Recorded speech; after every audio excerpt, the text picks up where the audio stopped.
to kick us off is Nova Wittenstein Brent, who was the impetus for the whole VOTEFEST thing. Oh, thank you. Yeah, thank you. Hi, my name's Nova.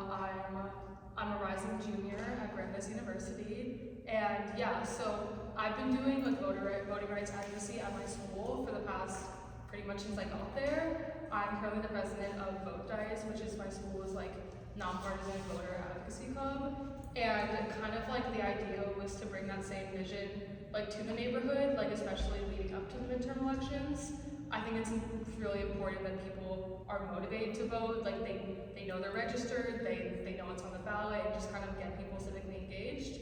And a lot of other events I've done in the past, every year we do an event for National Voter Registration Day, and kind of like, it's funny, kind of like what we're known for on campus, we're the club that brought the goat, because we went to this conference, and someone like briefly mentioned like, kind of like, rhyming words and stuff, and someone was like, oh yeah, what if you brought like a goat onto campus, like a vote goat? And then this one guy in our club was like really committed to the bit, and he contacted like multiple farms, and he was like, we gotta bring the goat. And then, so then we actually had a goat on campus for National Voter Registration Day, and then every day leading up to the general election, we had like edited pictures of people holding the goat with like a countdown, and it was like 5 days to the election, and then now we're just kind of known for that. So I just think like, obviously not the goat thing, but just kind of like that same like motivation and enthusiasm of voting is really important to me. And yeah, so and actually going into this year at my school, we're doing like a whole like civic engagement week, which is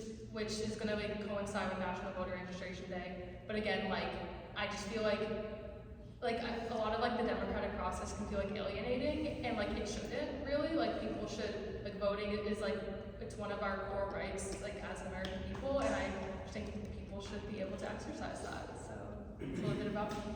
Yeah. And VOTEFEST? Oh yeah, so on that note, we're gonna be hosting a big event on May 30th. It's the first of a few events we're gonna have leading up to the midterms. We're calling it VOTEFEST. So the first one is gonna be McDonald Park, May 30th, 2 to 4. And it's just kind of like celebration of voting in a way. And also, all the voter registration, we're partnering with Headcount.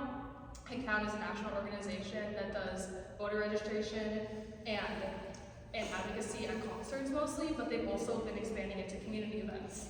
Yesterday I did one at, I don't know if you're familiar with the Stuytown Flea Market. I was there yesterday registering voters there. So this is going to be kind of like a similar model in McDonald Park. But all the other events at VOTEFEST are going to be kind of like in this like celebration idea. So we're going to have like a community art mural. We're going to have like a why you vote wall, just to kind of get like, you know, like families involved, like kind of just like, also like if people bring their kids, like kids will like kind of like see like this exercising of voting from a young age. And yeah, we're also going to have a few like musical acts too, some speakers and empanadas, but yeah. But yeah, we're excited about it, and we hope we can all come to that, so yeah. Are you gonna be able to check what people are registered at VOTEFEST? Yeah, so all the voter registration, and so Headcount, a big thing they do is like check your status, right? So yesterday was like, check your status for a free pay, right? So because a big issue is sometimes people think that they're registered and they think that they're all set for election day, but they come and their address wasn't updated, their phone wasn't updated, or sometimes they just get taken off the record completely. And so we want to do this event before the deadline for registering, like passes for the primaries and the midterms, so that way people can like make sure that on election day, like they're all set. When's the deadline? The deadline to register for the primaries is June 13th. Yeah. And now I'd like to introduce Nia Alvarez-Mapp. Hello everyone, my name is Nia Alvarez-Mapp. I am the organizing manager for Common Cause New York. I am also the statewide coordinator for election protection. Just curious, can you get a raise your hand to see how many people know what election protection is? Thank you guys so much. No, that's actually really perfect. I love giving history about this. So does anybody remember what happened in the year 2000? No, Alice.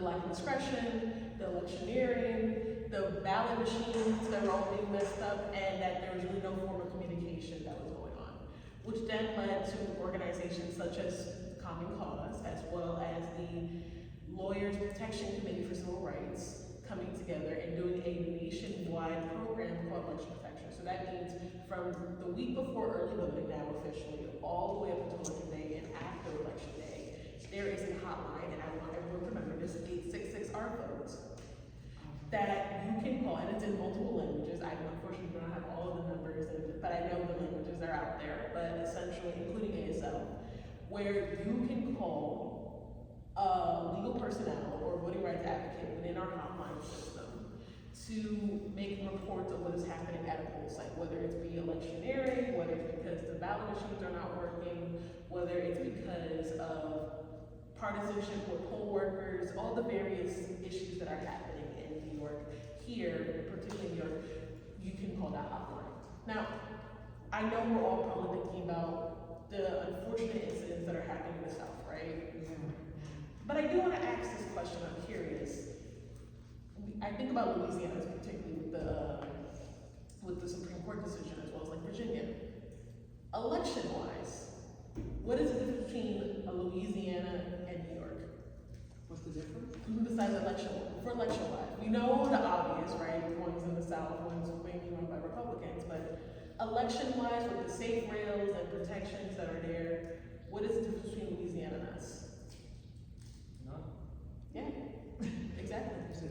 There's nothing. There is no guardrail. The only real difference between what stops us from not being in Louisiana is that at this current time we have elected officials that are not interested in changing the maps or stopping our primaries. What we in Common Cause do is, on top of the on-field work, is also create legislation called what we call now like anti-federal legislative priorities. But the realization for most people that forget is two things. One, the national government does not control elections, the states do.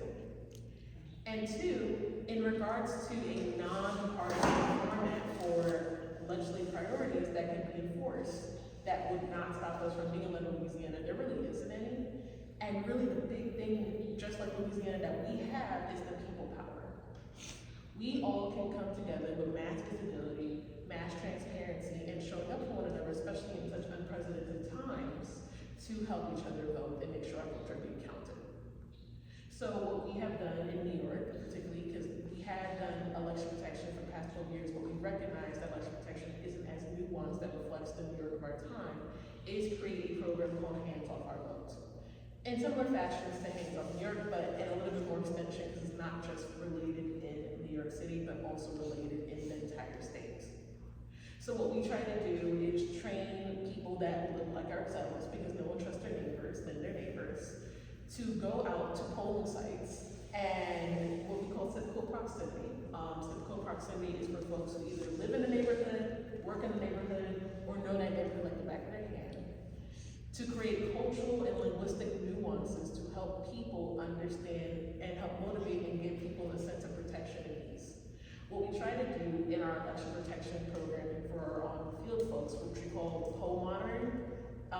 In your particular, we have two types of poll monitorings, an in-person poll monitor and also a rover. An in-person, someone who stays at the station, and a rover, someone who either has, I'll just use this, raise your hand if you have a car. Oh wow, yeah, I forgot we're in Queens. Raise your hand if you have a bicycle. I can't hear. Oh, you have a car. Try to switch seats with her. I want to sit, so the sound's coming to me. So, Okay. yeah, so I said, I'm gonna sit over there, okay? Yeah, although I think it's far away here. I don't know if you might just get better off turning a little bit. I am turning now. And switch, why don't you switch with Mercedes? Yeah, why don't you switch with her, so you can. Okay, so I see people who have cars, I see people who have bicycles. How about scooters? Does anyone have a scooter here? Oh, wow. Anyone have skateboards, or do you know like their kids have skateboards? Those people can qualify as a rover, because those rovers, they go to 4 or 5 polling locations, and they're basically like our emergency response to keep eyes and ears on every poll site. So what the theme in this, in in our on-ground work is that we want people to be our eyes and ears at poll sites. So there's any disruptions that are happening at the poll site, we can be alerted about this. We also do social media monitoring as well for any news and misinformation. But we want neighbors to be alerted about this, to call the hotline, and if there's any issues that the poll workers cannot handle, we get the phone call so that it can be course corrected and not live. Like, so basically, I remember one incident that I think about often was a poll worker did actually put it up in Astoria, Queens, a poll worker did a really racist tirade during the 2025 mayoral election. And our poll monitor tried to say that the supervisor, hey, get this person out of here, and I think apparently that person was a supervisor. So what they did was call our hotline and also alerted us in our back end. We called the Board of Elections and we got that person removed. So we are sort of like, I would say, half health inspectors, but also health community policing, focusing primarily on voters' assistance for safety, security, and to be counted. So could VOTEFEST help you by signing up people to be poll watchers? Yes, one of the things that we offer, and I apologize for not bringing materials, but we do offer QR codes. The things that we ask people to do if they cannot be volunteer poll watchers is to, one, get people signing to create a voting plan. Right now, there's a lot of anxiety that's happening at the polls, regardless of whether in New York City, but also in the state. So we want to make sure that people know that they're supposed to vote. We want people to be aware that election day should be your last thing in thinking about voting, not the first thing to think about only for voting. We have early voting, we have mail-in ballots, and then we have election day. What we ask people to do at minimum is, of course, go vote. And yes, register to vote if you haven't already done so. But if you're interested, helping your neighbors become a voter escort, right? We want to make sure voting is a sociable and celebratory thing. Make voting a part of your life, but not make it the only thing for that day. We want people to also consider being what I call a community postman.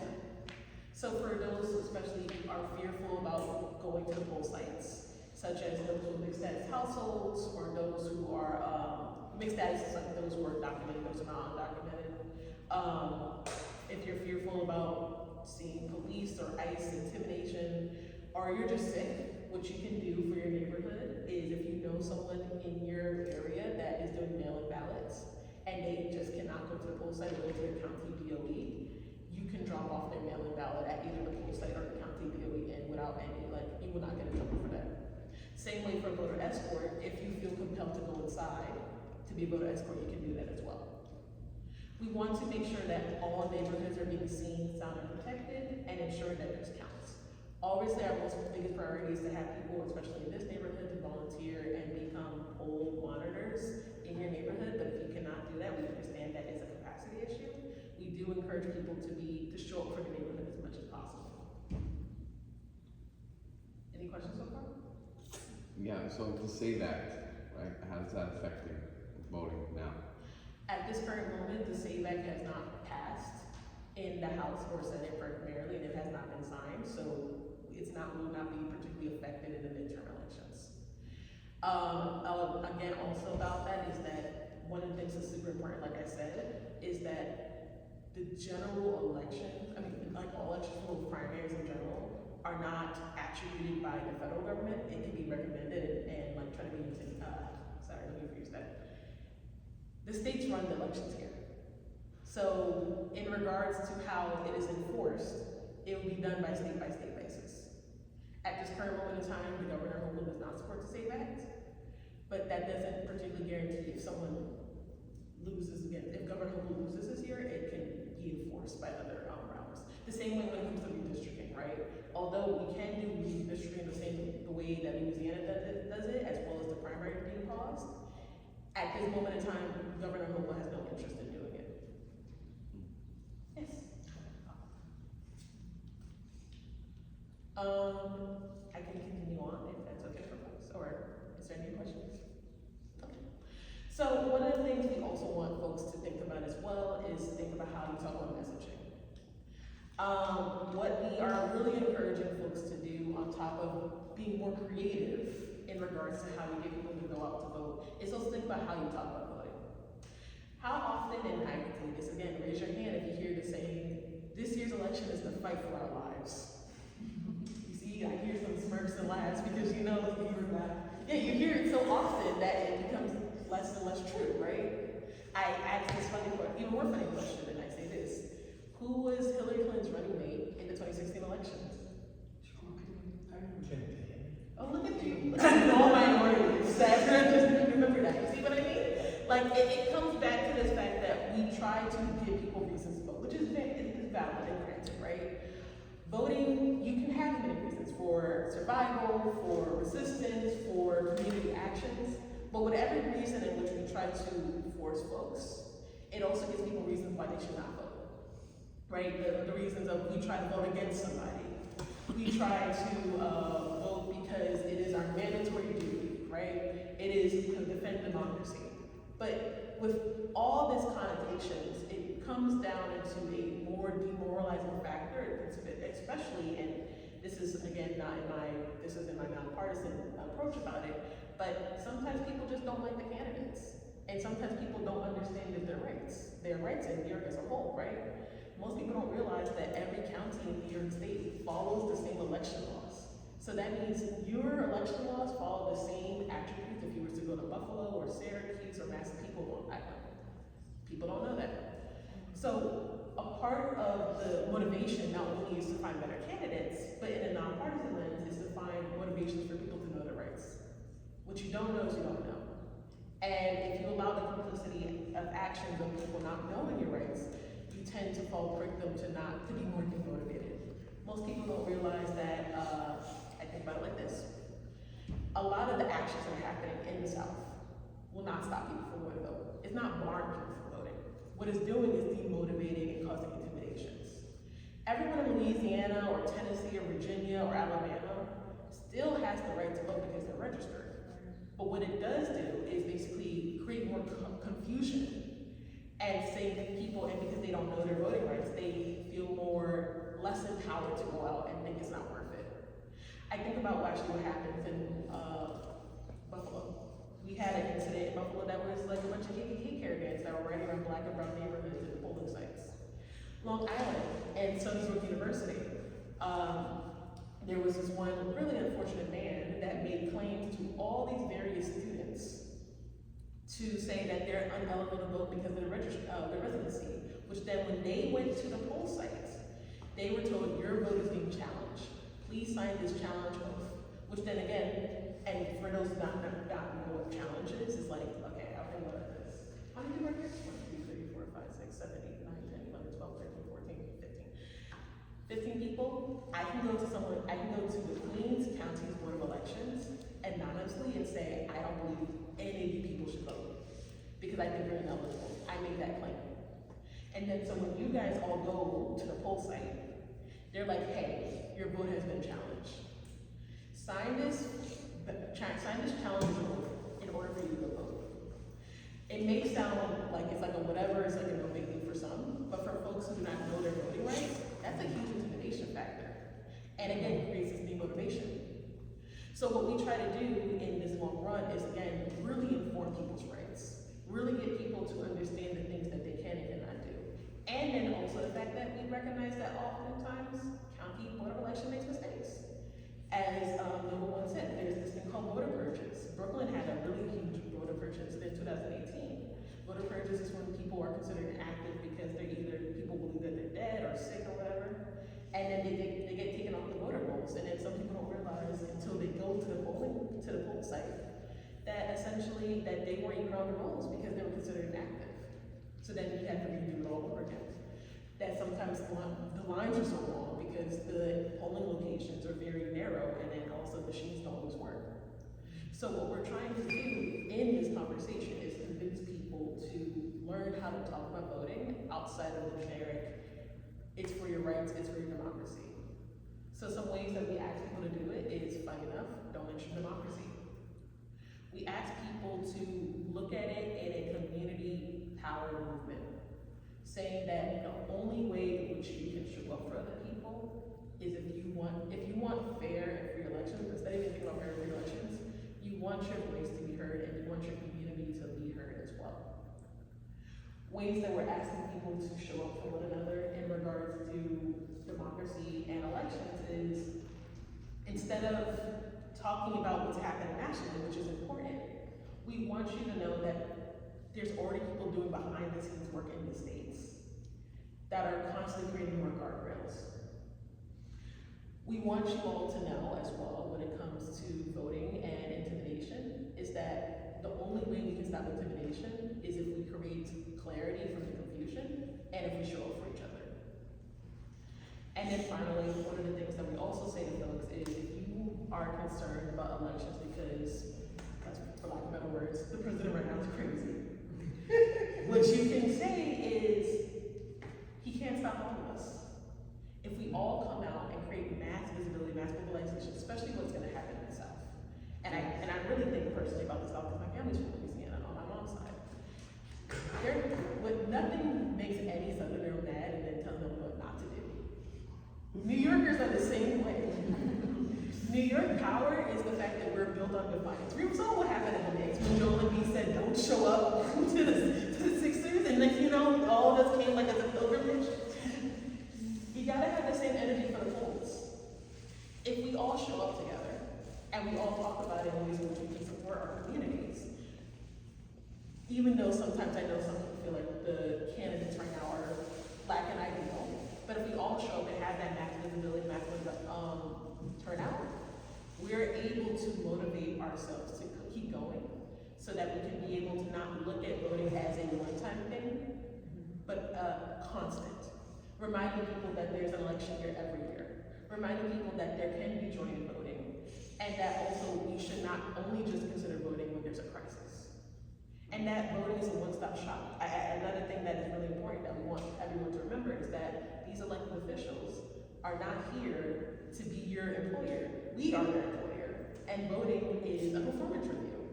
And if we want them to be fired and not have a pension plan, then we have to remind ourselves to show up and show out to support our values and our systems and what we believe in. If they don't align with that, then it's time for them to get fired. So I'll stop right there. Is there any other questions folks have? Do we know yet if there's any initiatives in the ballot for the general election? Because that's something that you can sort of rally people around that's bipartisan. At this current moment for the general election, we're not aware of any ballots that are going up just quite yet.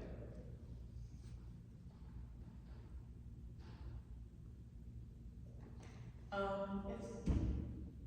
Also, on the high school level, are they doing anything? Because I mean, a bunch of 18-year-olds are about to graduate from high school in weeks. So is anything being done to encourage voter registration among those 18-year-olds who are going to be eligible for the first time and maybe haven't been totally demoralized yet? I mean, there are so many wonderful organizations that go to high schools that help folks register to vote. I think particularly with Headcount is like one of the first examples. NYC Votes, a lot of organizations go to high schools and get voter registration for National Voter Registration Day. But I think really the point that we're trying to say here, especially in New York, is that New York, it kills me to say this. Do you know states that are higher in voter turnout than New York is? Say that again? You know the states that are higher in voter turnout than New York is? What? Alabama.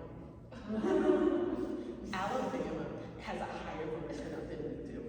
Yeah.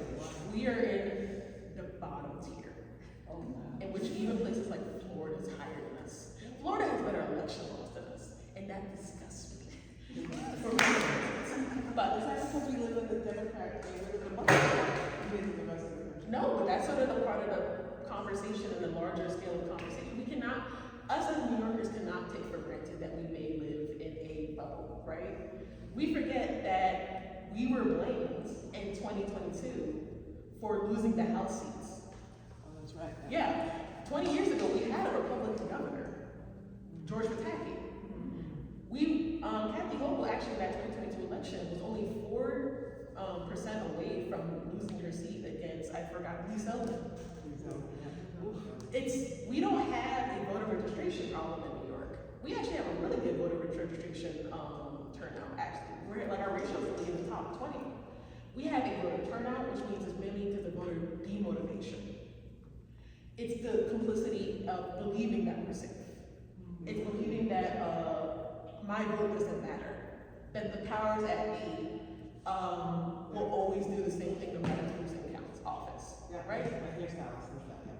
So what we are really encouraging folks to do is, one, be more creative in getting out there and wanting people to go and vote, getting people to understand their rights, and then also having open conversations of what you're trying to look for in your community for people to go out and vote as well, which is why I'm really excited to be working with everyone here, especially for VOTEFEST, to find more creative outlets and giving us ideas of how we can be able to get more GOTV, even if sometimes the candidates aren't great, but knowing that we can motivate more people to run for something. Yeah, also on the note of the younger people thing, I'm actually with Let's Talk Democracy, I don't know if any of you have heard of that organization, we're actually doing a summer program for youth called Youth Talk Democracy, where we've been like interviewing a cohort of like, I think we have like 15 like high school students from around the city who are gonna be like in this group, and they're gonna create like a policy proposal around like issues that they think are important, and then every week they're gonna go out and do a community action like outreach program. So a lot of that is gonna be voter registration, and these are kids that are like, it's from rising 8th graders to graduating seniors in high school, and that it does, like, again, a lot of these people, they aren't even up to like voting age yet, but that doesn't mean that they shouldn't be part of like this process. And a lot of these kids can pre-register at 16. So I think that's one of the ways that we're kind of implementing that. And young people can also join our EP program. Our youngest volunteer so far is 11. So just letting you know, like, we accept everyone, whether they're eligible to vote, not eligible to vote, for various reasons, to come and be part of the democratic process, to learn about the voting system in New York. We don't blame anyone for, personally, I do judge people for how they vote, but in my nonpartisan lens, I don't care who you voted for, I care how you voted for it if it's counted. And we do not blame anyone for not understanding the democratic system or the voting system in New York, because truth be told, New York civic engagement and education is abysmal. We're not faulting folks for not knowing how the sausage is made, but we do want people to show up and see how the sausage is going, right? And I think that's sort of the way in which we're trying to shift and how we define voter participation and democracy culture in New York as well. Yeah, also it's interesting, one thing I thought was interesting, when you bring up like the registration at schools, at my high school, they handed out like applications to everyone like in class, and I assume that every high school in New York did that, but I've been talking to more of my friends that's not the case, and like they kind of had to do it on their own. And I had a lot of friends who like, I actually like helped them register for the first time when they got to college, because they're like, yeah, no one ever taught me how to do it, I didn't know how. Or like, oh, this website's so confusing, can you teach me how? So I think like, yeah, that is like something to think about, is like, even like the way we can like rally like our local governments to like make it easier to register young people. I'm interested, it didn't really dawn on me about Hochul and how she could, if she wanted to. We had the primaries haven't been held yet, do get us quite a few more seats. I just, has she stated in any way why she won't do it? Again, I think a part of it is, it sets what's happening right now with Alice and all the redistricting sets an unprecedented Wild West, right? I mean, you would want your leader to not try to create an entire map based off of partisanship. Didn't they try that already in New York? There was some redistricting. Yeah, but there was an attempt and then it was challenged and then it was expelled. To sort of, I'm from what I believe what that situation was, and forgive me if I don't know that 100%, but I do know, again, the whole precedent of the redistricting, it has to go through a process. You don't want people based off because they won the election that year to close the primary to do redistricting. That's like, because again, when we think about it, it's fine now for folks here, I assume, and I'm not gonna say yes or no, but I'm assuming most people here are thinking this, oh, it's gonna be more Democratic seats, we can fight fire with fire. If the roles were reversed, like it's happening in a Tennessee or Alabama or Louisiana, we would feel pretty terrible about that, right? And then so again, not to say if someone who's relatively, let's say, Black minorities is crazy, is in office, and they're like, well, Governor Hochul did that, why can't I do it? What's the grounds that we can stand on, right? And it's unfortunate that we're at that conversation. It's something that Common Cause and other organizations like the ACLU is fighting on. And even now in Virginia and Louisiana, there's still going to be grounds to pause all that. I think right now in Louisiana, they're even pausing, they're saying that what happened with the midterm primaries was unconstitutional. So we are still in that process, but it's an ongoing situation that we're still all trying to figure out. But it does show again about the point that the states run elections, the states run redistricting. If Governor Hochul wanted to, she could pause the primaries right now. She could create new maps that is completely blue. And I think a part of it is that we need to relook at it from the partisan lens, but look at it in a non-partisan lens and saying, we, the people, have to decide how we want our maps and our votes, our fair and free elections to be represented. Which again, goes back to the power, but yes. Yeah, I was saying that I think one of the main issues, specifically in this district, we have a debate problem. Because a lot of the engagement, there is no debates anymore. Like there's contested primaries in the 6th congressional, we have contested primaries in the assembly, in the state senate, but they don't debate. So it's like there's no way to get some civic engagement, to get the community involved, because the electeds refuse to stand in front of their own people. Are you referring to the candidate forums? Candidate forums, debates, whatever it is, there's zero. And I think but that is a part in which I dare ask for folks, if you see that someone is refusing to participate in a candidate forum or a debate, maybe that is a person that you should rally against and look at the people who are trying to show for the community.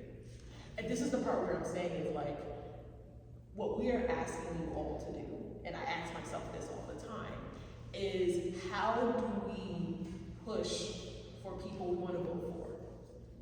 I think a lot about, regardless of how people feel here about Zoran Andani, right? I would say he is the poster child of doing campaigns right? Because he showed up. You want to show to your other candidates, we want people that show up, and even if we don't 100% agree with him, if we can agree with 50% of the things he says, I can vote for. And this is under nonpartisan lines, but I'm saying like, this is what you should be asking your leaders or your candidates, this is who I want to vote for. And then outside of picking between a candidate in the primaries or the general election, it's more of how do we motivate people again to and this is something that is controversial, everyone hates me for it, I'm gonna say it anyway. There is nothing wrong with a protest vote. With what? But a protest vote. If you go to what they will see is the numbers, right? They're not, most people don't look at who voted for who. But if you show up and do a write-in and see a mass majority of write-ins, it will motivate a candidate or somebody to come and show up and say, here's what I'm looking for. I'm not saying, again, I'm not in this in a partisan lens, and I know people feel like that's a very controversial thing to do, but I do think it is super vital, again, to say, here's these untapped voters that are looking for a leader. So that's sort of the thing I would recommend, but yeah.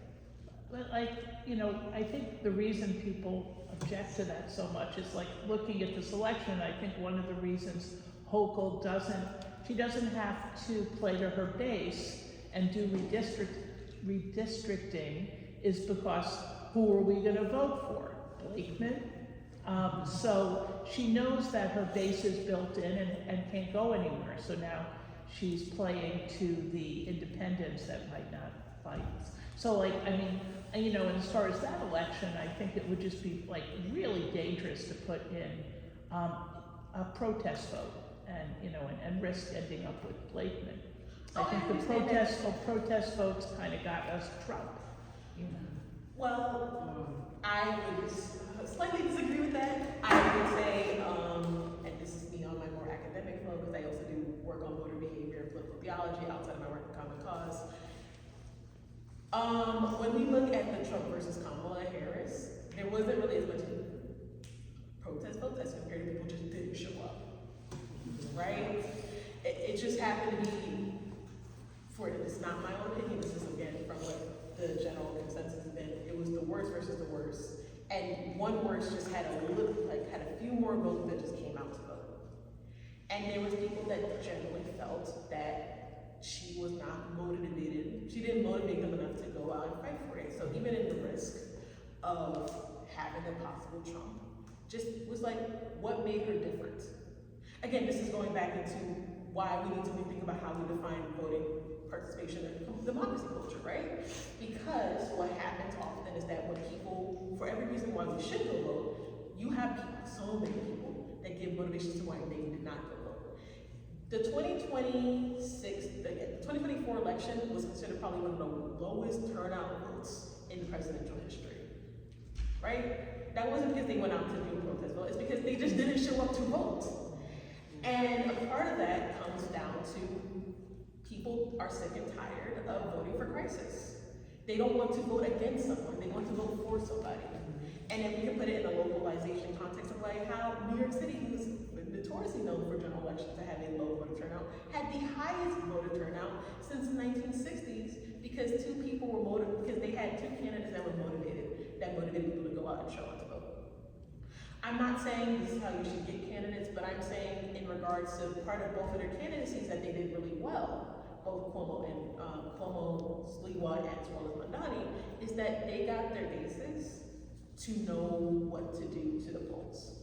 They did a highly robust, outside of the attacks, all of their campaigns did a highly robust what to know before you go to the polls campaigns internally.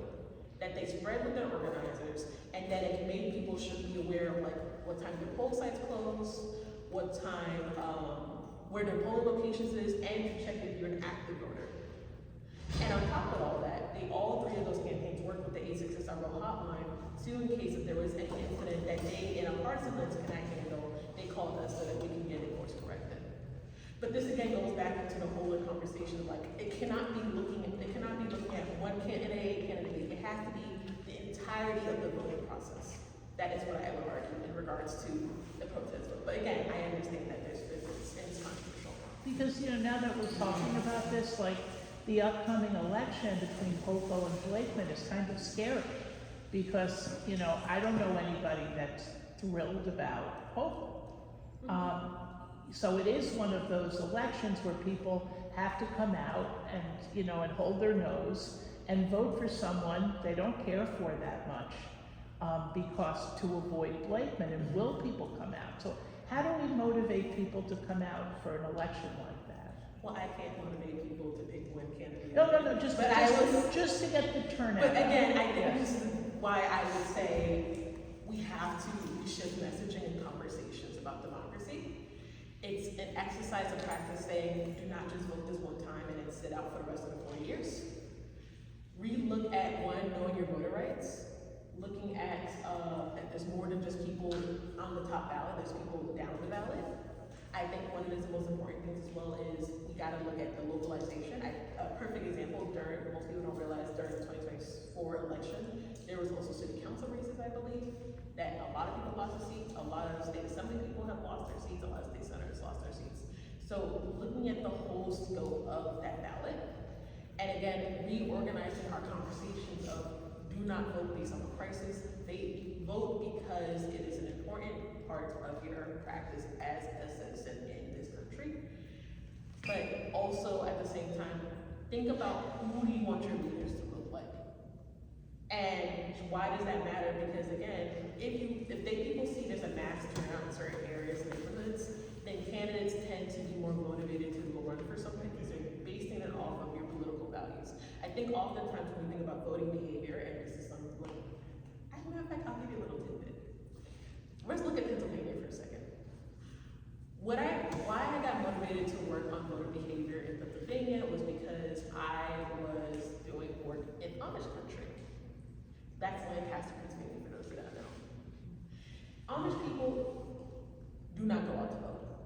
That is their tradition, that is their values, because they believe it's against their way of life. That was in 2016. Trump at the time hired a bunch of consultants that were ex-Mennonites, ex-Amish, had Amish upbringings, or Amish leadership. And what he did was create messaging to the Amish people or Amish adjacent in that area that said, I am not trying to take away your way of life, but I am the best candidate in these troubled times. This is a war for our soul, basically. Which is why Lancaster, Pennsylvania was one of the highest counties that voted for Trump in that year. Why the biggest rally in United States history in 2016 was in Lancaster, Pennsylvania. And it's one of the reasons that Pennsylvania was one of the turning points in 2016 for Trump, which made him win the election that year. They came out to vote. Because they came out to vote. They were one of the groups of people that came out to vote. Again, it goes back. They're gonna start now. That's up to the prerogative. But again, it's a part of this is why we're really saying messaging is the most forefront in these conversations. It cannot be based off of who you're against, but who you're for, who aligns with your values, and who do you feel motivated enough to go and show up. It cannot because you're doing it in fear. You have to do it when it comes to empowerment and people, power, and community. And really aligning your values, saying, here's why I'm doing it. That is what this again, going back to the whole entire phrase of like redefining democracy culture in New York. And not assuming that you know who the constituency is and who Yes. you cannot assume anything. We saw this with Hillary's election too. The assumptions that she made, about her base and its support. So hopefully the Democrats, they'll be thinking about, all of these constituents that they haven't approached before, because if Trump could win the Amish, that is pretty pretty amazing. But again, it goes back to New York as well. When we look, I encourage you all to even just not look at the other states. I encourage you to look at New York. New York has so many election issues and problems, which is why we still have the program. Yeah. We cannot take for granted that New York is always going to be the way it is right now. Things change. We have always changed. That is just the way New York is. And that there's constant issues that are happening in the city, although, which comes parts with the threats of ICE, but also there's just internal issues that are happening in the county board of elections that interfere with voters and create demotivation. As I said, there was there's a huge KKK rally that happens in Merritt, Pennsylvania, and in Buffalo. There was padlocks and shotguns that happen all outside of the city. And then there's always fights that are happening in particular areas of New York as well when it comes, again, to deterring people away from voting. New York does not have a voter registration problem. We have a turnout problem because, again, of demotivations. So we have to, again, show up in communities and how we can help our neighbors to go out and vote. And a part of that comes down to the conversations that we can have. And going back to what your point is, if there are candidates that are not doing debates or candidate forums, we have the right to assembly and say, talk to us. And why should we vote for you if you do not want to talk to the community? So that is one of the things that we're sort of employing, and I really want us to sort of have a way in which we can shout ideas and just think of ways we can get that implementations out there, especially in this area of Queens. On the note of the debate, someone told me that Chuck Park and Grace May are having a debate next week. I don't know if that's true or not, but someone told me that today. I meant to look it up, but that could be true. So just putting that out there. But someone did tell me that today. One of the things, it's so important to just get people used to the idea of voting is so that they don't just feel like, wow, we've succeeded. Like, we've succeeded in getting our candidate. So now the war is over and we can just go to sleep. In the meantime, now the people that don't like that particular candidate are now activated for 2 years, 4 years, 8 years, and the next thing you know, you're subject to the absolute opposite of what you wanted. So it's important to keep up the civic engagement, even when you've gotten what you want. Exactly, and I mean that's why Common Cause doesn't begin and end after elections. We do a lot of legislation work. We are the ones that are doing the nonpartisan campaigns redistricting. We do a lot of privileged access. We do a lot of engagement and education for ranked choice voting, not only in New York City, but also outside of the states. And I believe after this elections are over, we are going to continue doing 365 election protection every outside elections. We normally used to do it ad hoc for only presidential elections, but after 2025, we realized that New York desperately needs legislation to help guardrail for election security. Yeah. So there's so much you can do outside of voting. Yes. Yeah, I'm really sorry I came late,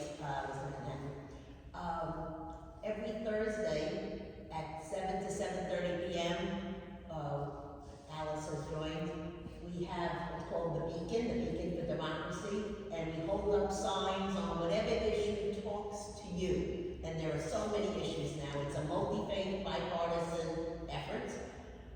And it could be, you know, protect Social Security, healthcare is for everyone, immigrants are my neighbors, you know, end the war, you know, whatever is your particular issue, protect veterans' rights. And it really is quite empowering to stand there for a half hour. We go in McDonald Park, which is our Union Square, for protests, and it's in the spot off of Queens Boulevard and Yellowstone near Rogers. And so we got the post office, and we got a whole lot of traffic, vehicle traffic, and people to give out little handouts to welcome people to join us. And it really is a half hour. The one who created this idea of Beacon for Democracy is my former rabbi, who said, no one can do everything, but everyone can do something. And this is my something that I committed to for every Thursday, 7 to 7:30, a half hour out of my life. If possible, I try to arrange my dinners accordingly. I missed last week because I had to see Devil Wears Prada. Democracy, Devil, okay, Devil won that last week. But it really is something, you meet other people, and I welcome everybody to come. You can bring your own signs, I always bring extra signs. And it's doing something. You know, what can I do? I live on 71st Road and 110. Who's gonna come to me? Nobody's coming. Who knows what I stand for? Well, I'm out there, loud and proud. And so that's something. And we also partner with Queen Says No Kings in the VOTEFEST and in the No Kings rallies. And so, you know, you start with one area and all of a sudden you're doing other things. And I totally support. I missed your first half hour, but I totally support what you said, because I know what Common Cause is all about, and it's great. Does Common Cause have some kind of a fact sheet or something that we can print and hand out to people at VOTEFEST? Well, I'd love it if somebody from Common Cause could come and table. Well, unfortunately, I'm gonna be training and also my other colleague doesn't do, yeah. Well, I guess what we could do is, the purpose of this training was somebody here can table, you know, with the literature. Yeah, I can get Jessica to give you the materials to, for the table on Thursday. Yeah, that would be great, because I was thinking about, you know, as Ruth was speaking, that, you know, I'm kind of obsessive. That's just how I am. And right now, I'm just obsessed with the idea of creating the most massive turnout possible, because I think that's the, you know, the antidote to the voter suppression and all of the, you know, all of those tactics. I'm thinking at that Beacon event and all of these, you know, there's so many groups doing so many different types of good work against ICE, mutual aid. We have so many partners. If we could all be doing something to get the vote out at all of these actions before the midterms. So maybe we can turn that around in New York and have the highest turnout ever.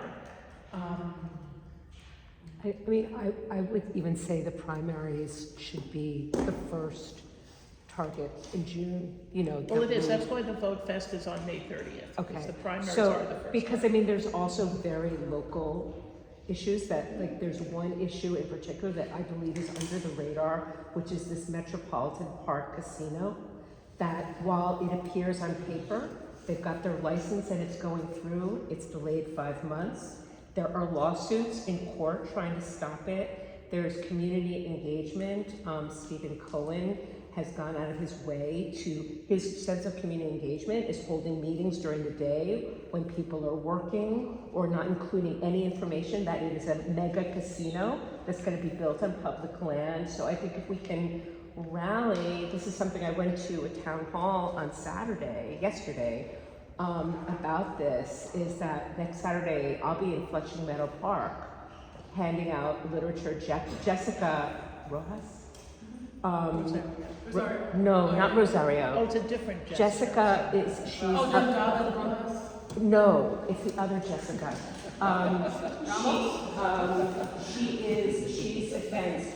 She's opposing the casino. So like beginning to educate voters, this is why the primaries are so important and why you need to vote. I have literature to share, but I think that also if we can rally people around particular issues, yeah. This is the town hall. I have a bunch of these if anyone wants. That's right. Last one. I get it on. Yeah. But I think I should pass it to somebody that, else. you know, I think, because what's gonna happen is if this casino goes through, it's gonna displace all of these renters who are primarily Asian and Latin American, people who are renting in Corona and Flushing. It's gonna displace them from their homes. Rents are gonna go up, taxes are gonna go up for homeowners. It's really gonna be terrible. And then we know what casinos, everybody's gambling online anyway. We know what's going on with Atlantic City and Las Vegas. It's going to create this, you know, wasteland. And there's just been a concerted effort by these billionaires to try and control what goes on in our communities in terms of development. So I think like if we can create an issue and share that and get out the vote for senators. These are state senators. So you're talking about Jessica Ramos, yes, Jessica Ramos.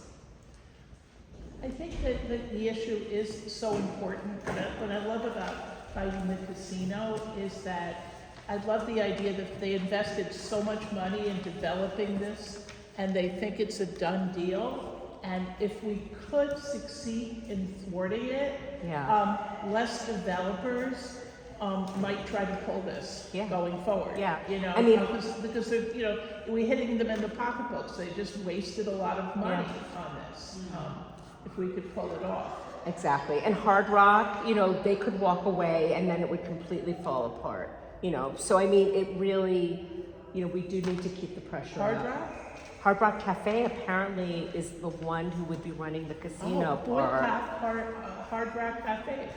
It's easy, I don't go there anyway. Yeah, but I mean, figure out a way, so just look, and here's some more information in their QR codes if anybody wants to see. Yeah, all right.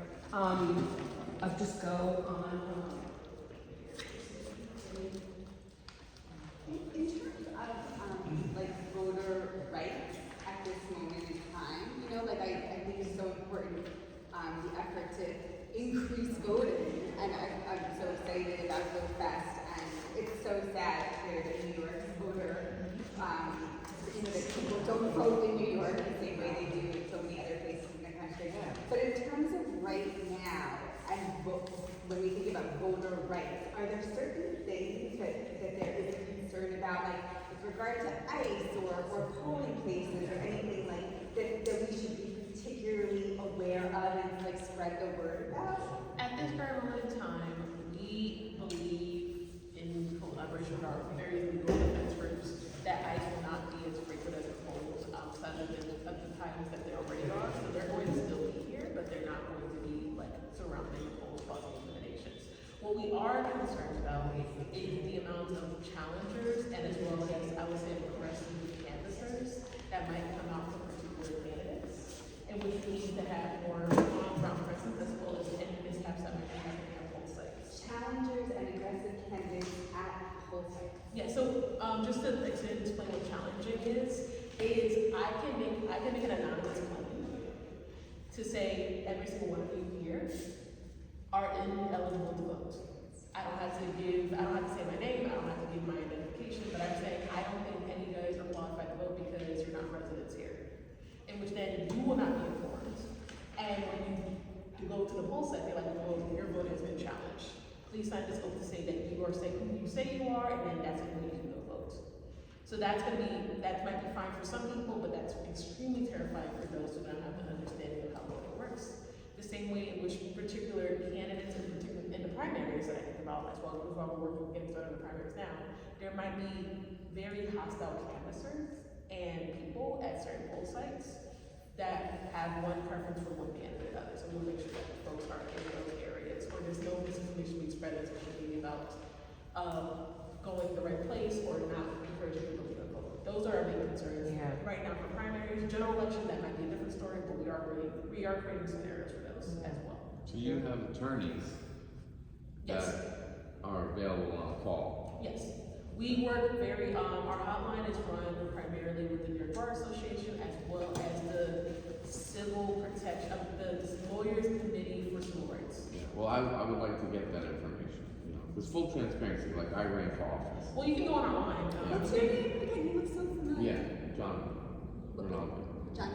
Yeah, so I've been arrested and I've been tried to run out, I've been run off of polling sites. Yeah, no, and that's what okay, so everyone get your phone back. Yeah. I'm being so for real. If you want to go and look at our website, you can go at 866-OUR-VOTE. But I really do recommend if you want to get a phone number, Did you just say 866? 866-OUR-VOTE. You can look it up online, it's right there. That is our entire election protection maintenance. But if you want the hotline for election day, which I highly encourage everyone to share, and it's also in various languages as well. Give me 1 second so I can just get the numbers. One of the ideas I've had for the backdrop, we could put that phone number. What's the So, yes, 86 is our vote, my apologies. But the hotline for English is 866-687-8683. That's for English. Yeah, it's 86, so it's on, you can do it by both call or text for these numbers, by the way. The number for English is 866-687-8683. So everyone should have that number saved, especially your English speakers. Yeah. Now for Spanish speakers, it's 888-839-8682. Again, it is 888-839-8682. For 839-86. it's 888-839-8682 for Spanish. For Chinese, Vietnamese, Korean, Bangla, Hindi, Urdu, and Tabla hotline, that is 888-274-8683. I'll repeat, 888-274-8683. For Arabic, we have it as 844-925-5287. I repeat, 844-925-5287. And then for American Sign Language, which is a video call, that is 301-818-8683. I repeat, 301-818-8683. Thank you. What were you running for? I'm running for assembly. Are you running for it now? Yeah. But I just came to listen, I'm not here to campaign, I just wanted to listen to some of these resources and more. And I highly encourage, now that you all have these numbers, share, you get one, share 10. That is the bare minimum ask I can. The one thing to take away from any of this is to make sure you share these numbers to as many people as possible. Yeah. So I have a question. This is just an idea I had, and it's been in my to-do list to look it up, and I haven't. So I'm wondering if it's a thing. You know, I know there's some kind of difference between poll monitors and poll watchers. You know, because the thought I had is they start accusing people of doing things like, oh, they took all the Republican or all the Democratic ballots out the back door, right? How do we prove they didn't do it? You have people standing around the poll sites watching the doors. And so that they say, and taking videos of it. So if they say oh yeah, we saw the workers take the ballots out the back door, we could prove that they didn't do that. Is this a thing? I will say in the most politest way, no. The reason why is just so everyone has full transparency about how like the ballots are being transferred. They have paper ballots, but then they also, when you get it scanned, they have this stick that counts all the ballots. So before they even count to say, before they contest, if people contest like who picked one side or the other, they will look at the stick to see the amount of ballots that they have and then they'll do a physical count.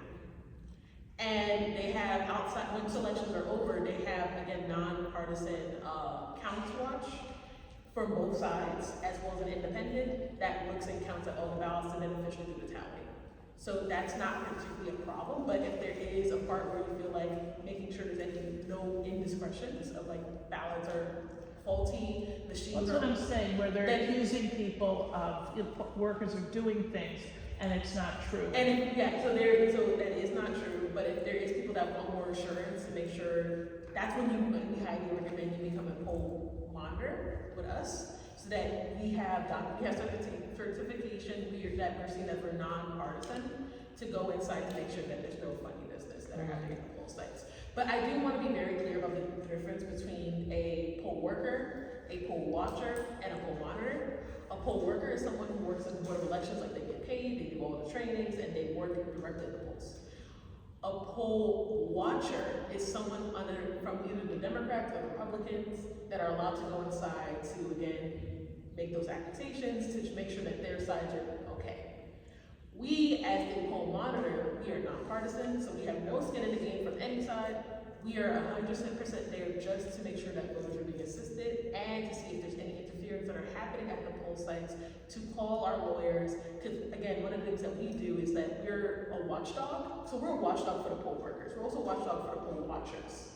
Because then we have a direct contact with all county DOEs in New York State, that if there's any reports of any funding business coming from any of those people, we can get that up to command center, which is our lawyers as well as our steering committee, who then have a direct close conversation with the election administrations, to be like, this poll site, let's say, PS 188's poll site is being mishandled and there's a fight about poll interference.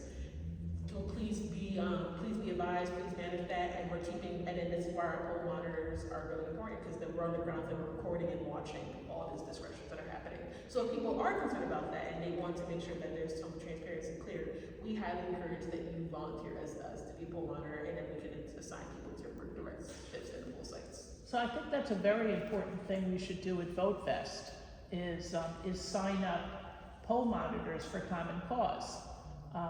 And we should sign up to do it ourselves too. Yes, no, exactly. And be really clear, like, yes, and this is another thing that we try to do as well, that we really implore people to do, is to quell anxiety and not add new. So we understand that there's a lot of rumors going on, sometimes even from elected officials that mean well, but also don't either understand it themselves. So what we try to do is give people as much accurate and clear information and direct them to the right channels where accurate information is. So what you will be doing as a poll monitor not only is making reports to us, to also get these informations to our backlog so we can create policies and lawsuits as needed, but you will also want to be guides for a lot of voters that are confused about everything that is happening at this time.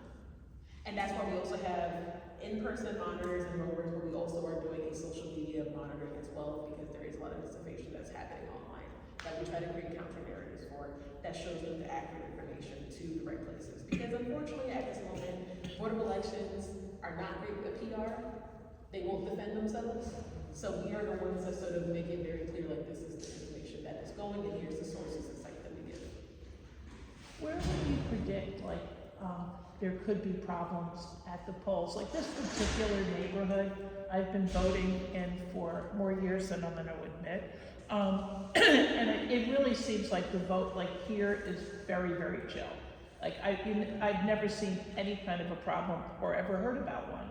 But there are, probably areas where there are more problems. Ironically enough, Forest Hill is one of our hotspot areas that we want to make sure that we're prioritizing. As well Really? as, yeah. Where? Forest Hill. In Forest Hill, yeah. That's surprising to me. There's What about Regal Park? So, We haven't heard about it, because that's why I'm glad I asked. let me just hold on. So here's how we base this off of. We have been doing election protection work here for 12 years.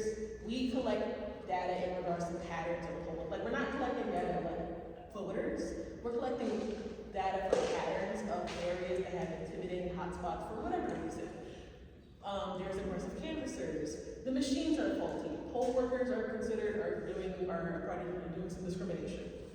And also areas that we feel like are just in general not really great in regards to how they do upkeep and compliance. Is there a particular polling place? There's My polling place seems There really might choke to me so- too. what we are gathering is, Maybe it's not true, maybe it just seems that way. so give me a second. Because we're I'm white. just listing the names It that we seems have. because we're white, Yeah, you know. it could be. Yeah. No, I've seen, guys. I know, but this is again going back to my point, do not take your area For granted. Because you live, you feel like you are fine. Just because you are fine does not mean other people are. Yeah. That is something I really, and I live in, so here's the thing. If you wanna hear some funny facts, I lived in the Upper East Side my entire life. Do you know one of the hotbed areas that in 2025 was, we were so scared that this was gonna be like the more like targeted areas for like high immigration and especially for intimidation. You know the best hotbed areas for voter intimidation was the Upper East and Upper West Side and Park Slope. Wow. So I'm saying don't be in an assumptive level to think that your area is safe because you feel safe and you think reputation-wise that it's a safe neighborhood, because that assumption that is where opposition loves to feed on, so that you're basically under the radar. We're not guaranteeing that it may or may not happen, but it is an area that we're monitoring in Forest Hill. What would be an example of what's going on in Forest Hills? I'm looking at some of the sheets. I'm sorry, my phone is like. The internet, I don't That know, appears the to be- internet is terrible. So I'm trying to look at what happened, but I do believe in Forest Hill, there was, oh, here it is. I mean, Mr. Rinaldi just explained that he was arrested at a poll site when he was a candidate for some reason. So that's an example of something that happened in Forest. That's true. So what happened, oh, here it is. Provide cause to arrest you, they couldn't. So yeah, for Queens, the areas we're looking at is Jamaica, Flushing, Forest Hill, and Ridgewood Park. Regal Park. Established. The air, for Forest Hill, we have been notoriously known for having multi machines. That's true. And People were like, oh my God. And poll workers not being able to gather to post information for the voter rolls. I was waiting. So that's something Away that we from are it, looking yeah. at for Forest Hill. I think people weren't. Because it's very easy. Yeah, they were coming to the system, or there were not, like, there was just a lot of inactive voters, or that their poll workers didn't understand, like, the person's language. So, yeah, so there were a lot of, like, names not being recognized It's right very away. easy just to call 911. So, I've been arrested on election day, they tried to run me off. Last election, they called the cops on me, and I know who's doing it, I know exactly who it is. Wow. I was like reporting a prop one for 2024, and I was across the street, so they could have called. None of them could have called the cops on me because I was trying to protest some prop one. It's very easy to do that. So, And a part of that comes from, it's again, either motivation. they stop. Which again, why we say messaging, and also, don't assume your neighbor, the person next door to you is gonna go outside. Always assume, the only person you know who's gonna vote is you. Maybe you force your kids, who knows? Maybe your kids might be motivated, who knows? But do not assume you are safe, you are fine. This is why we're encouraging community empowerment and talk and conversations. And again, a part of the messaging and a part of the community escrow program and a part of the mail-in ballots. Everyone has a reason, as much as we all have reasons why we should go vote, there's a person next to you that has more reasons why they should not. Yeah, I mean, yesterday I was tabling, I was like registering voters, and I was asking, oh, are you registered to vote? And this person walked out and said like, oh, let me enjoy my day. And it's like, well, Yeah. like, why is that your answer? Well, that's why I said, do you have like a handout that we, because if people won't stop to register to vote when we're at VOTEFEST, at least we can hand them a card or something with a QR code, an FAQ or something, here. We have materials Take that care of that are. later, we have time. Yeah, we'll definitely ask them. Yeah. Yeah. And then we're saying, so if you are a monitor registered through Common Cause, do you inform the polling place that such and such a person is gonna be a monitor? Yes. So they We know will have that. their identification that we're nonpartisan. We also introduce ourselves to the poll workers. If the poll workers kick us out, we have a long-standing relationship with all county DOE. So if they kick us out, we can call the county DOE. And we also have certifications that allow us inside as well. So if there's any mishaps between a poll work, being a poll worker and us as poll monitors, we can get that course corrected. So, but they know who we are. They know who we are. Okay. Thank you. Sorry. One of the things I've noticed, like promoting VOTEFEST, is that voting itself has become a partisan issue. I wasn't that surprised, but for example, there's a Facebook group in our communities that's run by somebody that's kind of right wing, but at one point, I actually got him to put up like this No King stuff, but it's caused such a problem that he said, no politics on this board now, which I think it's better off without it. But then I said, can you put up VOTEFEST? It's 100% nonpartisan. And, you know, he said, I think there'll still be outrage about it. Just voting itself has become like partisan to people. Like you said, just leave me alone with that.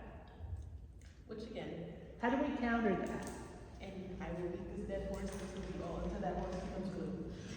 We have, first internally, we have to redefine the voting culture and what a participation looks like for ourselves. It's almost like the way I say it, two things. One, have you all been on planes, right? Have you gone on planes? Yeah. And you hear when there's like turbulence and the mask come off, what's the first thing they tell you to do? Put your mask on first before you help others. Yeah. You have to unlearn your assumptions. As we all were outraged that Forest Hill is a target site, you have to not assume that other people feel the same way you do. You cannot be, say it's the voters' faults, and a way you also cannot just assume that you were fine and that there is concerns and there's a crisis. You have to look at your own lives and how do we talk about voting as a whole. Once you do that, you also then bring in an open dialogue and conversation, and I can give you some more messaging later about how examples of how you can talk about it, as I said earlier, about how we can convey messaging. But then the other thing I encourage you all to think about is that social justice and voting rights is not a race, it is a marathon. And I tell this story all the time to give you an antidote. You know, when I was a kid, my favorite holiday, right after Christmas and Halloween, was Election Day. And the reason why it was like that is because my parents both worked for the federal government.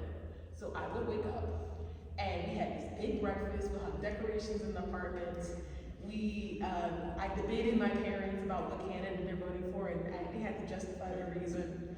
So and then in my building at the time, well, my building still now, there's a polling, that's our polling site. So we went straight downstairs in our pajamas, we took pictures, and remember the times when you got to like flip the little things and then pull the lever? I did that with my mom. That is my fond childhood memory. Yes. And then after that, we exchanged gifts and we talked about voting and why we like voting and why we love voting. And then because I was good, I stayed up until 9 o'clock to see who won. Loved it. And that was my memory we did that every year, since I remember, since I was 3 all the way to 13. That is why Election Day was my favorite holiday for all of that time. And now I'm still doing this work because that's what influenced me, right? Yeah. I recognize that, and so for years I used to think, oh my God, everyone thinks the same way I do about Election Day. It is somebody's holiday. And then I go to high school and then everyone's like, go fuck yourself. And then, you see what I mean? Like, we are all at different levels in regards to how we view voting. Some people have negative thoughts about voting. Some people don't even know how to vote, right? We're all at different levels. So we cannot raise ourselves as if we're on the same pace. Some people are still trying to figure out where to buy the right shoes. So this is the part in which we have to redefine what voting culture would look like in the world that we envision, how to convey it to people who do not share that vision, but also how do we have an open dialogue to improve the way we have have these conversations to get more people. My bare minimum again is getting people to have that hotline. That does not mean it has to be yours. There are ways in which, and creative ways, like the VOTEFEST is a very beautiful way to do it. The Beacon is a very beautiful way to do it. But there's more ways we can look at it. Look at the third-party spaces you like. Look at areas that you never think a million ways in one should have conversations about voting. That is why now we work really closely with faith organizations and also environmental groups and social service like such as Meals on Wheels that have voter conversations for their clients. Because we can be creative. We can think of creative ways to do it. But the problem is that we try not to push ourselves because we think, nobody cares. Well, we have to start caring. And in order for us to make other people care, we have to show that we care, and then we have to go out and be a little bit uncomfortable. And if that uncomfortability doesn't work right there, you go back to the drawing board and find new ways. That's what I encourage everyone to think about and do. Yes. I had similar voting with my mother kind of experiences growing up, and I always thought it was such a cool thing. I couldn't wait to grow up and do that thing. And then in the end, the voting booths were like, you can do that from now till Tuesday, and that thing doesn't move, and a guy would have to come and just kind of move the curtain. But American flags, just like voting becomes partisan, having American flags in a rally is all of a sudden political. Like, I'm an American, I'm a Democratic Party, but I'm an American first. And I fly the American flag. If I had a home, I would have an American flag in front of my home, kind of thing. At our rallies, it's okay, we can have American flags. All of a sudden, it becomes like a MAGA symbol or something like that. It's not their flag, it's our flag. And I love it when I see, because I've never gone to one in person, but when I see the Democratic National Conventions, and it's a convention hall filled with flags waving, and it just makes me feel so proud. And I refuse to think it's anything political party, but it's mine. And I don't think I've missed an election. Even when I was in the hospital, I got my first absentee ballot. I made the nurses make all those calls for me. I vote, I fly the flag, or I believe in the flag. If I had one, I'd be flying it. And we need to take things back and remind, especially the young people, that blacks died for the right to vote, women died for the right to vote, people need to vote, You can't just fetch for free, it costs something, you gotta vote. Then you can fetch over how terrible the politicians are or what they did or didn't do. But vote, so you had a skin in the game, and you were a part of it. Yes. So I wonder, there's people that just don't vote, like hairstylists. Because I don't vote, this is all rigged. What do you say to people like that? One girl at work, she was like, I don't see anybody I like, so she didn't vote before, and she's not inclined to vote this time. Again, this is why I always default to protest voting. I know people, again, I understand the conversation. I got ran out of the room one time with pitchforks because I said that. But I always encourage, two things. I always encourage protest votes to still be used to it. I know people find that controversial. You can go just write just do writing, yeah, protest writing vote. Or you just write somebody. or even turn it in blank. You can do that too in New York. Okay. Because it's still being counted. I know people want people to pick someone, but I also have to understand that people just think that these candidates in a nonpartisan sense are mediocre at best. So it's just, but this is going back again of how do you show up? How do you meet people halfway? Right. You cannot, and again, when I say redefine the road, but you cannot meet them at your level. You have to find a halfway point to have that conversation, to bring you both together to redefine democracy culture. And a part of that also is if for people that if they want to have a full dialogue as to why outside of just well, I don't care, I would dare even say how do you think democracy works in this country? One of the ways that really helped a lot of my high schoolers that I help with civic engagement and also some of the people I do immigrant rights testing for is asking them straight up what do you think our budget in this country is? What do you think the New York City budget is? What do you think the New York State budget is? And what do you think the United States budget is? And then they always think really small. Right. They don't think they're in billions. And then when they hear the billions, what? And then I say, okay, how how do you think the money comes from? Then they're like, taxes. And I said, then no taxation without fair representation, right?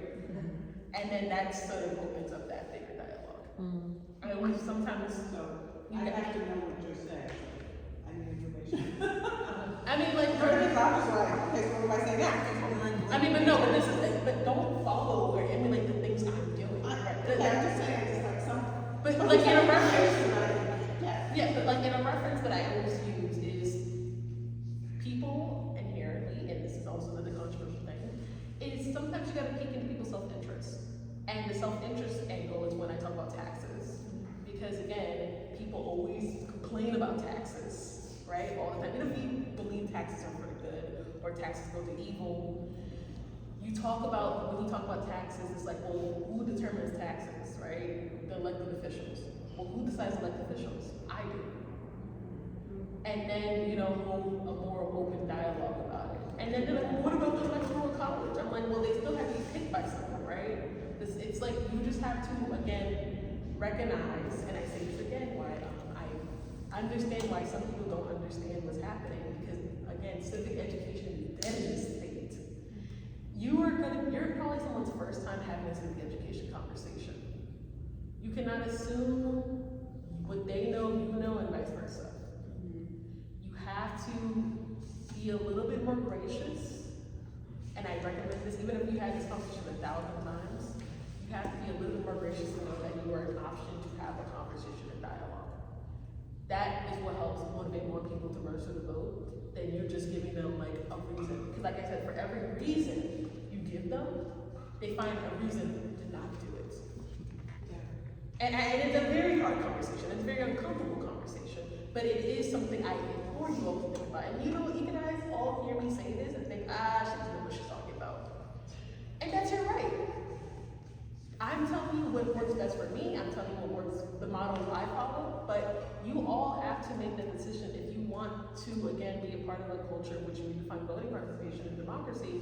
You have to figure out what works best for you, and also recognize that some things you may not do, and I recognize some things that I do will probably fail and not work for other people. But it has to work for you, and it has to have a larger conversation that is not just an individual's work, which is why I say this is a marathon and race. It has to be a community collective for action. Yes?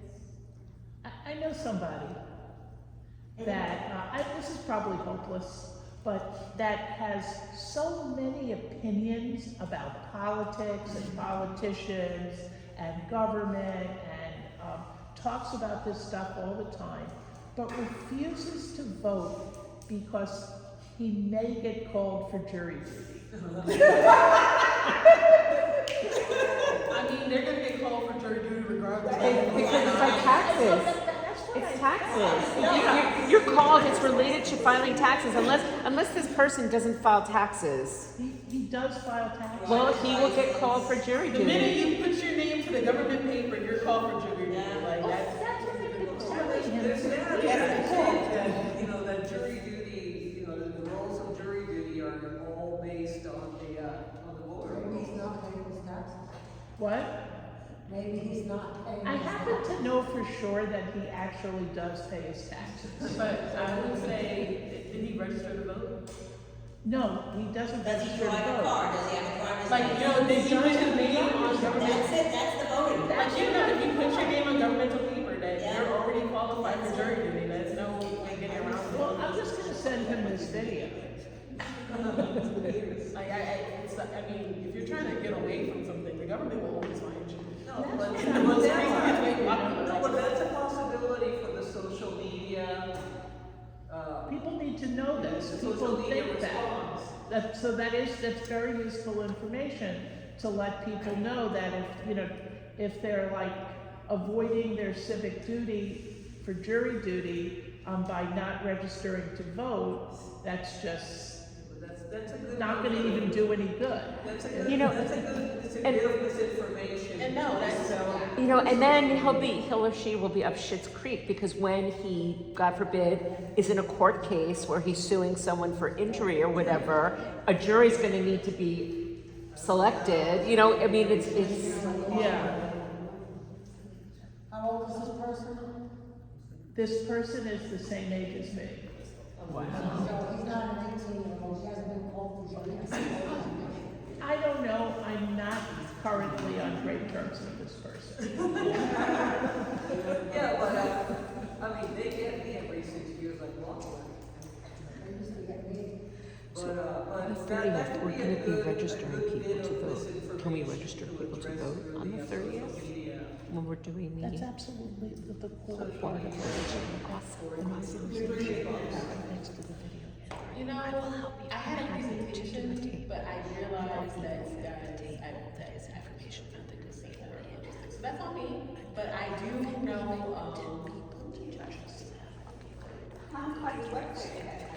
yeah, but, oh, yeah, you can go to Common Cause New York, Common Cause New York.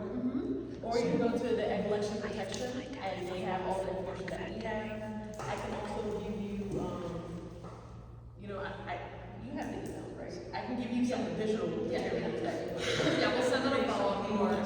And then again, I will give them materials. Absolutely. Because I literally just came from a voter protection training, like 2 hours. No, that's great, and we're definitely gonna have a table with people, I was just talking to Nancy about it, to sign up poll watchers. And Poll then monitors, right? yes, so, and also the last trainings, there's 2 more trainings, we'll have 2 more trainings left. We have one this next Saturday, which will be in Manhattan at Riverside Church. We just had a clean one yesterday, so sorry guys. We're having a Staten Island one that is happening on the 30th, and then we're having our last in-person on June 6th. And then for folks who cannot make any in-person, we have an online training happening on the 20th, which will be recorded, which you can look at to talk about stuff. Just like the same thing. Yes, all the things that I'm talking about for trainings, that we will have that online. Okay. But we're prioritizing in person because we are currently, as you were saying earlier, we are prioritizing primaries to sort of do a test drive of how much need is gonna happen for voter outreach for the summer, to then have a bigger mobilization statewide for general elections. So if somebody wants to be a poll monitor, is the training required? Yes, It is, you okay. cannot just go guns blazing, you cannot go guns blazing and get a poll site, you do not train this person. We do highly recommend if you go to the in-persons, go to the in-persons, or take the online training, you have to have you're gonna take a test to see that you're qualified, and we'll send you confirmation. And if you can't do it for primaries, we are also doing this program again for the general elections. Yeah, I think this would be the kind of neighborhood where we should be able to get people that are willing to do the online training, and will be able, will take the test and, yeah. Okay, well, yeah, so, Yeah. and letting you know, like, please sign up as fast as you can, the Manhattan one's like already, so there's a wait list. Just, Wow. yeah, Manhattan wrote through our wait list, so we're doing. Yeah, and then we have one in Long Island, and we're having one in, the online one, and that's gonna be recorded, so for the folks who cannot make it in person, you can always watch that. And that we offer that to everyone, even if they turn the in-person one in. And then we're looking to expand bigger locations for the general elections, so more people can come. Where's the one on Long Island? Nassau County, Massapequa. Oh, it's not that far. That's the